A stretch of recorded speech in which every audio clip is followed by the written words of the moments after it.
Yeah, and it's even more chaotic now because there's real freaking money on the line. Like for people that aren't huge college football fans, like the recruit that was me 12 years ago is making seven figures out of high school easy. Easy. I made zero, which is funny. I was born 7 years too old. But so now the stakes are even more so where, all those factors that I just ran through of why I went to USC would have been totally different now, or could have been totally different now with money on the line. If Washington State comes to my door and says, "Hey, we'll pay $1.5 million per year to come to Washington State," that conversation changes in a hurry because that's life-changing money. So that's first and foremost nowadays where the circus comes in.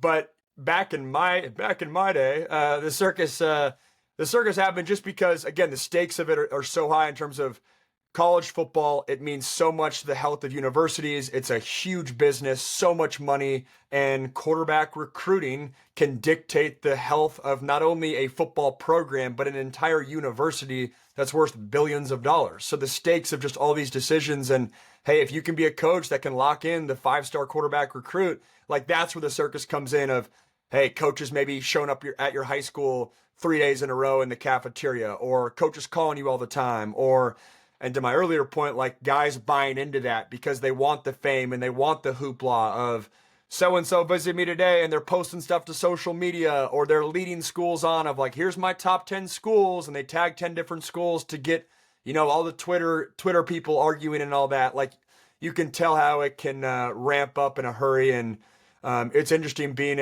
I was a 2020 or 2013 recruit. It's an interesting landmark in the history of college football, I'd argue, because Instagram was not part of my recruitment at all. Twitter was not at all. I remember posting, "Hey, I'm committed to USC," like after my announcement to Twitter, but like that was it. Anyone younger than me, social media was a presence in their recruiting, period. And so it's an interesting kind of, to your circus comment, the stakes have risen with the rise of social media. You beat me to it. I was going to bring up social media next, and just the impact that that's had on college sports. I argue not even college sports, but professional sports. I mean, it's touched every sports league and has definitely changed the way that athletes interact with the media and athletes interact with the fans. So I wanted to ask you about that. But real quick, I think I saw the other day Cooper Flag made like 28 million his 1 year at Duke, or it was like reported 28 million. Like, and I'm assuming that's like, sponsors and other stuff thrown into there, and it's probably just a huge, melting pot of money. But like, that's insane. So like, Yeah. you now get to the point where it's like, if Cooper Flag wanted to stay another year at Duke and develop, his body would mature 1 year older. He could. Now he wouldn't necessarily have the reason because he was already going to be the number one pick. But like, for athletes who are maybe on the fringe of like, do I declare for the draft? Do I stay another year?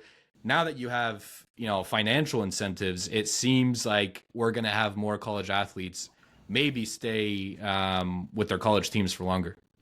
It's a fair point. It happened this past year in college football. 28 mil seems real steep. Yeah. Not to undercut your point, but that seems like a lot. But like for reference, this year in college football, Carson Beck had an opportunity, Georgia's quarterback, to potentially go to the NFL.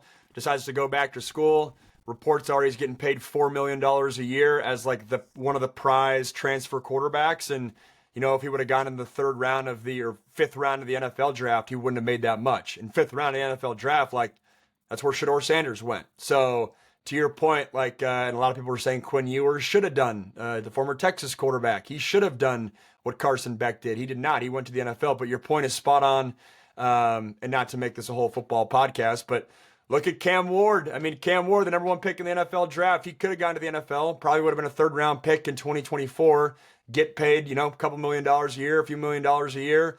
Instead goes back to school, gets more money than that at Miami, and then raises his draft stock. I made a video on this. Like, you can make the argument he made himself $40 million by going back to school, raising his draft stock and making money along the way as well.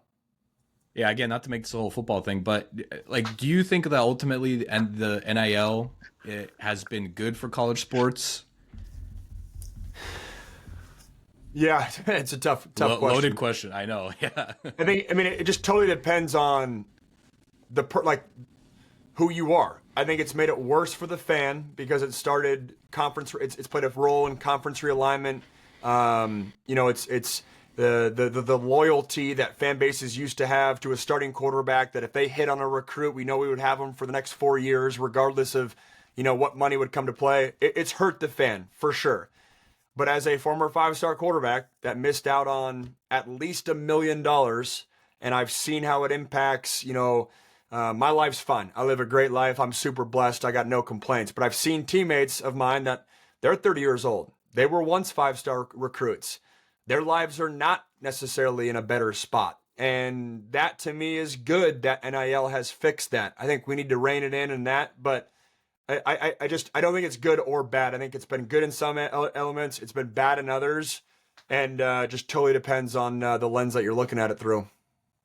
Yeah, I saw someone suggest, I think it was actually Bill Simmons, suggest that there should be like a 2-year, like you should be like a player should be required to stay at a team for 2 years at least.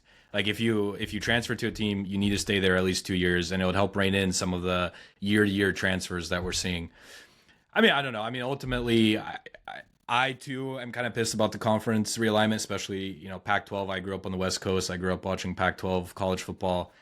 Seeing it go away definitely hurts. And then you have like weird scheduling stuff where like, USC has to go to like Minnesota, and it's like all this travel on the players.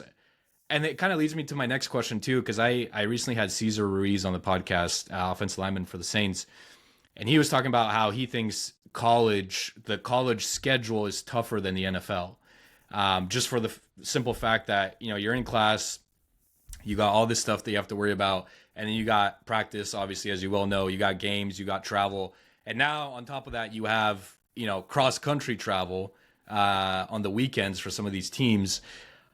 Just curious, like your experience at USC, like did you feel the strain of that college schedule?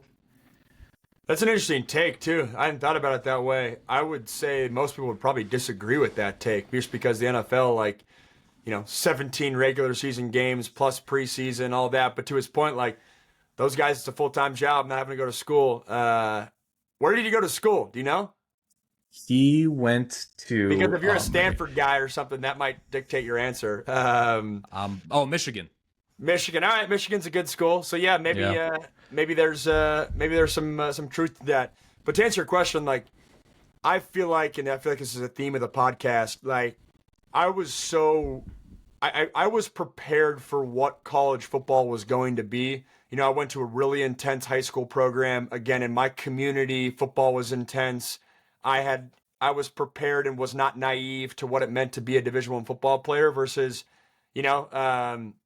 I think there's other people that don't have that upbringing, and they're very wide-eyed walking into day one at a USC football program, and it's like, wait, we got to lift how much? Wait, we got to eat how much?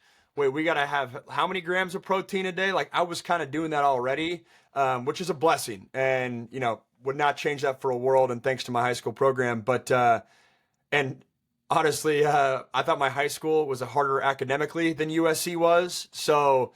I was super fortunate to have the upbringing I had, as a long story short. So I think I handled the rigor of college football well, but don't get me wrong, it's a grind. Not gonna shake it. It's a grind, but man, I feel like I'm being a little bit arrogant in this podcast, but I feel like I was prepared for it.